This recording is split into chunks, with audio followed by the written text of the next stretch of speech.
இன்னைக்கு நாங்கள் நூடுல்ஸ் செய்ய தான் போகிறோம். தண்ணி கொதிச்சுக்கிட்டு இருக்கு.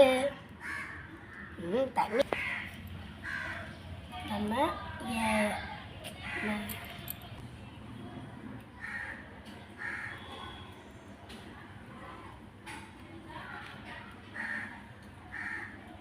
மேகி மசாலா போட்டுக்கலாம்.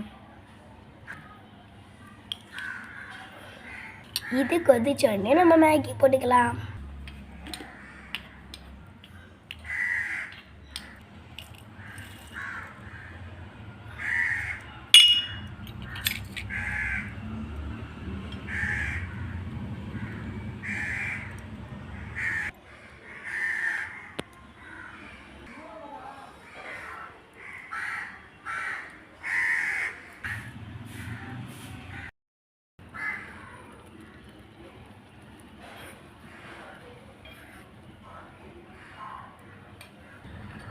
நம்ம இப்போ எடுத்து தட்டில் வச்சிடலாம்.